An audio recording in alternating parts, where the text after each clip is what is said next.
Bismillahirrahmanirrahim. Assalamualaikum warahmatullahi wabarakatuh. Alhamdulillahi rabbil alamin. Wabihi nasta'in ala umuri dunya waddin. Assalatu wassalamu ala asrafil anbiya wal mursalin. Wa ala alihi wa sahbihi ajma'in, amma ba'du.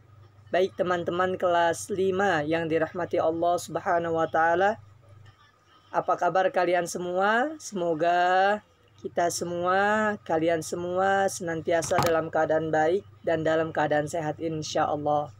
Juga orang tua kalian, orang-orang tersayang, adik, kakak, mudah-mudahan senantiasa dalam perlindungan Allah Subhanahu wa Ta'ala. Amin ya Rabbal Alamin. Adapun pada pagi hari ini insya Allah Bapak akan menyampaikan materi baru di bab yang ketiga.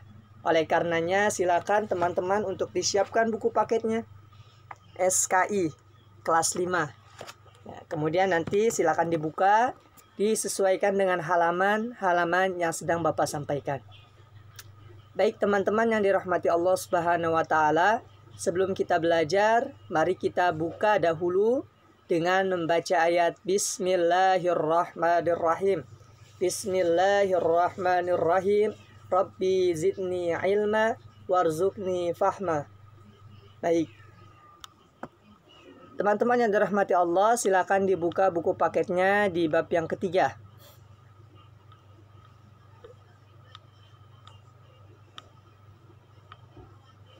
Oke, baik di sini. Yang akan kita bahas yaitu sebab-sebab dan peristiwa Fathul Mekah. Jika kita mengamati ilustrasi maupun gambar yang ada di buku tersebut, maka dapat digambarkan bahwasanya ini adalah Bani Khuza'ah. Bani Khuza'ah siapa Pak? Bani Khuza'ah adalah sebuah kelompok yang bergabung dengan pasukan kaum kafir Quraisy. Dan Bani Khuza'ah ini diilustrasikan dalam gambar ini, mereka akan menyerang Bani Bakar. Siapa Bani Bakar? Ya, Bani Bakar adalah sekelompok yang bergabung dengan pasukan muslim. Sebagaimana kita ketahui teman-teman, di pertemuan sebelumnya kita sudah bahas tentang perjanjian Hudaibiyah, yang mana dari perjanjian Hudaibiyah itu baik kaum muslimin maupun kaum kafir Quraisy tidak boleh melakukan peperangan karena adanya gencatan senjata. Kemudian setiap kelompok bebas untuk bergabung. Nah, dikarenakan bebas, maka Bani Khuza'ah ini mereka bergabung dengan pasukan kaum kafir Quraisy. Sedangkan Bani Bakar bergabung dengan pasukan kaum muslimin. Namun, Bani Khuza'ah ini melanggar perjanjian yang dibuat. Kan tidak boleh ada peperangan teman-teman. Harusnya gencatan senjata selama 10 tahun. Namun mereka melanggar. Bahkan dibantu oleh kaum kafir Quraisy. Sehingga disinilah bahwasanya kaum kafir Quraisy sudah melanggar perjanjian yang mereka sepakati antara kaum kafir Quraisy dengan Rasulullah SAW. Yang harusnya gencatan senjata selama 10 tahun, ternyata perjanjian ini baru berjalan 2 tahun, ternyata kaum kafir Quraisy telah melanggar. Dengan apa Pak? Dengan membantu Bani Khuza'ah untuk menyerang Bani Bakar. Nah, ini tidak boleh teman-teman. Karena sesuai perjanjian tidak boleh ada peperangan selama 10 tahun ke depan. Nah, setelah itu Rasulullah tidak serta-merta marah teman-teman. Tapi Rasulullah mengingatkan kepada kaum kafir Quraisy bahwasanya kaum kafir Quraisy ini telah melanggar perjanjian Hudaibiyah. Maka ingin Rasulullah perbaiki. Namun kaum kafir Quraisy malah menyatakan bahwasanya perjanjian Hudaibiyah ini telah batal. Perjanjian Hudaibiyah ini telah selesai. Ya, mereka melanggar perjanjian yang mereka buat dengan Rasulullah. Oleh karenanya disinilah nanti terjadinya peristiwa Fathul Mekah. Oke, silakan dibuka di halaman ke-34. Baik, di halaman ke-34 di sini tertulis bahwasanya Rasulullah dengan kaum muslimin sangat menjaga amanah dari perjanjian yang disepakati, teman-teman. Namun yang melanggar kesepakatannya adalah dari kaum kafir Quraisy. Dengan apa? Yang tadi, dengan membantu Bani Khuza'ah menyerang Bani Bakar. Secara otomatis, jika kaum kafir Quraisy membantu kepada Bani Khuza'ah dengan membantu memberikan atau menyiapkan alat-alat perangnya atau bahkan pasukannya, ini sama saja bahwasanya kaum kafir Quraisy telah melanggar dari perjanjian Hudaybiyah. Yang tadi Bapak sampaikan, Rasulullah tidak serta-merta langsung marah, teman-teman. Tapi Rasulullah mengingatkan ke kaum kafir Quraisy, ya, bahwasanya mereka telah melanggar. Namun kaum kafir Quraisy malah mengatakan bahwasanya perjanjian Hudaybiyah tersebut telah batal atau telah selesai. Sehingga yang seharusnya 10 tahun perjanjian Hudaybiyah itu sesuai dengan gencatan senjata, namun ternyata kaum kafir Quraisy baru berjalan 2 tahun sudah melanggar. Ya.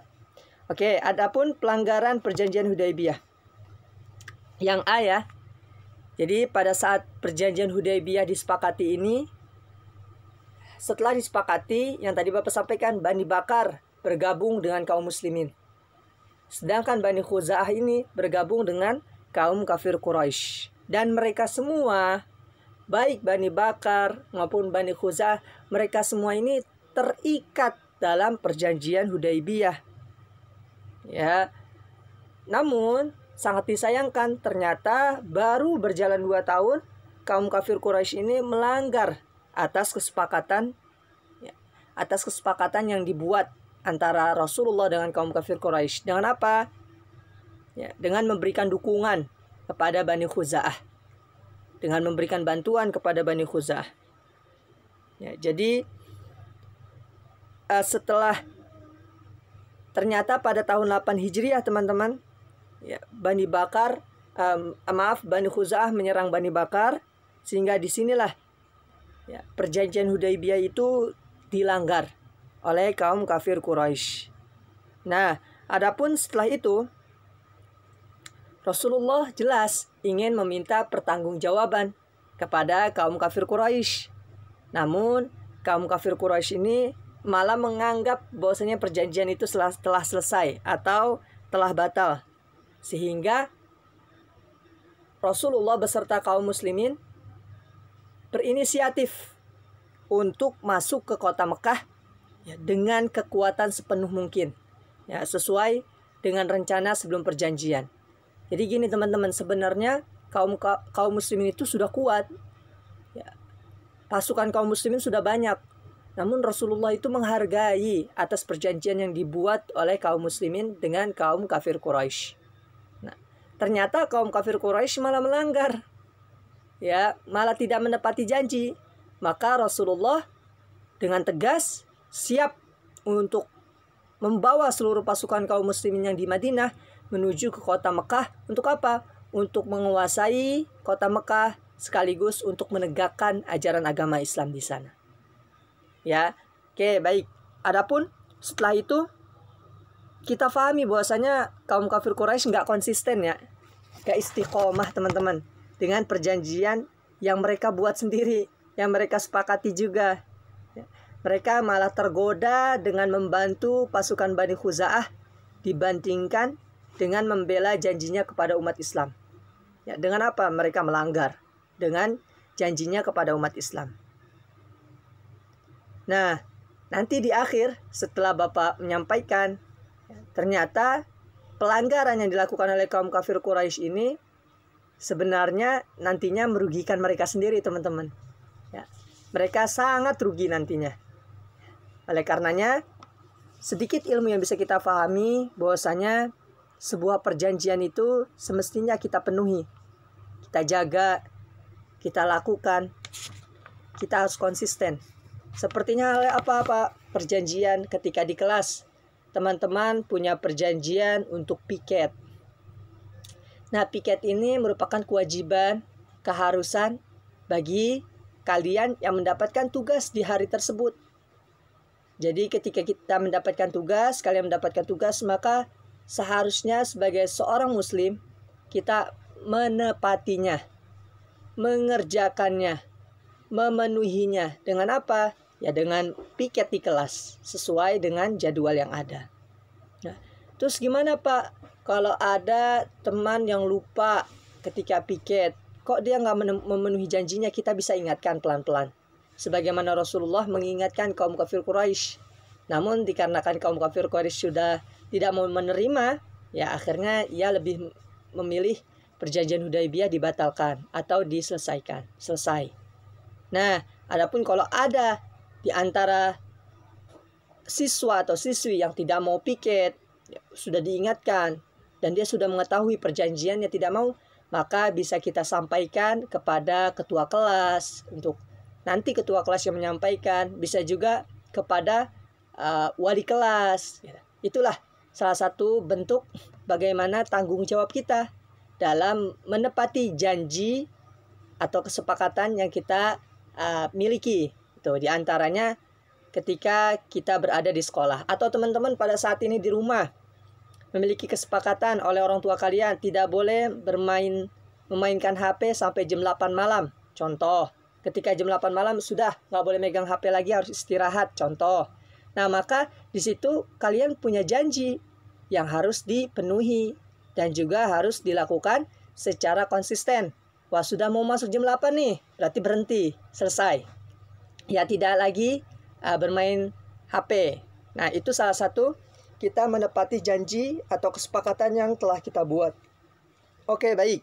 Adapun yang bagian B, teman-teman, silakan diamati, diperhatikan bahwasanya setelah kaum kafir Quraisy melanggar perjanjian Hudaibiyah dengan membantu Bani Khuza'ah mempersiapkan alat-alat perangnya ya, untuk menyerang Bani Bakar, tentu sikap Rasulullah tegas.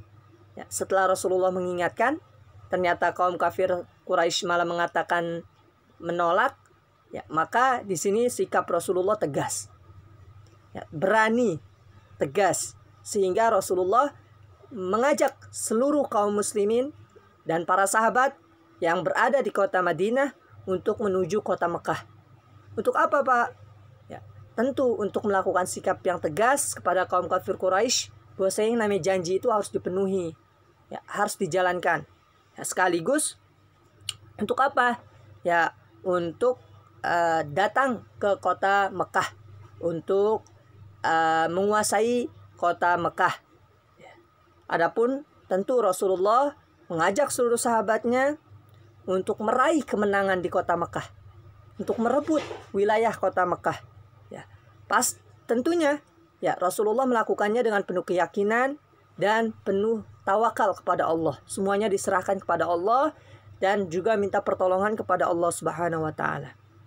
Nah, ternyata ketika di perjalanan itu dari Madinah menuju kota Mekah, banyak kabilah-kabilah yang bergabung. Banyak kelompok-kelompok yang bergabung kepada Rasulullah, sehingga jumlah dari kaum muslimin yang datang ke kota Mekah itu kurang lebih hampir 10.000 pasukan, 10.000 orang, ya, sehingga kekuatan Islam ini sangat besar ketika ingin meraih kemenangan di kota Mekah. Sehingga kaum kafir Quraisy ini mereka malah merasa takut, teman-teman, melihat 10.000 pasukan ya mau datang ke kota Mekah. Tentu kaum kafir Quraisy yang tinggal di sana itu mereka merasa ketakutan, apalagi setelah mereka melanggar dari perjanjian Hudaibiyah. Nah, adapun Rasulullah sebelum mencapai menuju ke kota Mekah, ke kota suci, nah Rasulullah berkemah dulu. Di sini tepatnya di Mar Az-Zahran, yang mana kaum muslimin ini berkemah terlebih dahulu dan menyalakan obor ya, 10.000 obor dinyalakan. Nah, adapun Abu Sufyan ini yang menjadi kunci dari kaum kafir Quraisy mengatakan bahwasanya aku belum pernah melihat api dan pasukan seperti malam ini. Berarti bahwasanya kekuatan Islam itu sangat besar pada saat itu. Ya, kekompakan kaum muslimin sangat luar biasa. Nilai konsisten kaum muslimin sangat luar biasa. Ya, jadi umat Islam sudah tidak lemah lagi, teman-teman, tapi mulai memiliki kekuatan. Ya, bahkan nanti di akhir Mekah, kota Mekah dapat dikuasai oleh kaum muslimin, sehingga kaum muslimin meraih kemenangan di kota Mekah. Nah, adapun di sini dikisahkan bahwasanya Rasulullah kedatangan pamannya yaitu Abbas, kemudian menyatakan diri masuk Islam. Ya, itu ketika malam, teman-teman, ketika banyak kaum muslimin berkemah, yang mana istirahat terlebih dahulu sebelum menaklukkan kota Mekah. Nah, adapun Abu Sufyan sendiri yang menjadi juru kunci dari kaum kafir Quraisy, ternyata ia juga menyatakan diri masuk Islam. Ya, Masya Allah. Ternyata tokoh-tokoh yang luar biasa yang ada di kota Mekah, ya, malah mereka menyatakan diri masuk Islam. Nah, adapun tentu banyak orang-orang yang khawatir, aduh, Rasulullah ke Mekah ini untuk menyerang atau untuk menghancurkan ya. Tapi perlu kita ketahui, teman-teman, bahwasanya tujuan Rasulullah untuk membawa seluruh pasukan muslimin menuju kota Mekah adalah untuk menyatakan perdamaian dan juga untuk mengambil kemenangan, ya, yaitu kemenangan dari umat Islam. Jadi Rasulullah beserta pasukan ketika memasuki kota Mekah itu tidak melakukan kejahatan, teman-teman, tidak melakukan kekerasan, namun semua yang dilakukan oleh Rasulullah dan para sahabat serta pasukan kaum muslimin ini dengan penuh kedamaian, kecintaan. Tidak ada satupun orang yang dilukai. Ya, Masya Allah. Karena niat dari Rasulullah dalam menaklukkan kota Mekah ini tidak dengan kekerasan. Ya. Jadi pasukan yang banyak itu Rasulullah lakukan hanya untuk menakut-nakuti saja. Ya. Hanya untuk menunjukkan saja bahwasanya kekuatan kaum muslim ini sudah besar. Jadi jangan diremehkan.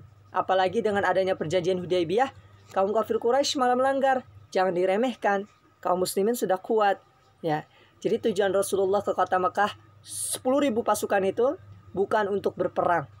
Namun beliau datang untuk kemenangan kota Mekah dan juga untuk mendamaikan seluruh manusia. Ya, demikian kehebatan dari Rasulullah beserta pasukan yang sangat luar biasa tegasnya dalam memenuhi, dalam mengajarkan kepada kaum kafir Quraisy makna menepati sebuah janji. Ya, jadi teman-teman, kita semua ketika kita memiliki janji kepada orang lain, janji di kelas dengan tugas piket, itu kan janji. Kemudian janji dengan orang tua, maka sudah seyogianya dan seharusnya kita menjaga amanah tersebut. Ya, kita menjaga perjanjian tersebut. Jangan sampai kita ingkar seperti yang dilakukan oleh kaum kafir Quraisy. Mereka ingkar terhadap perjanjian yang mereka buat. Nauzubillah min zalik. Semoga Allah menjaga kita dari hal-hal yang seperti itu. Demikian yang bisa Bapak sampaikan. Kurang lebihnya Bapak mohon maaf. Ya, kita tutup dengan membaca ayat Alhamdulillahirabbil alamin. Alhamdulillahirabbil alamin. Assalamualaikum warahmatullahi wabarakatuh. Syukran. Jazakumullah.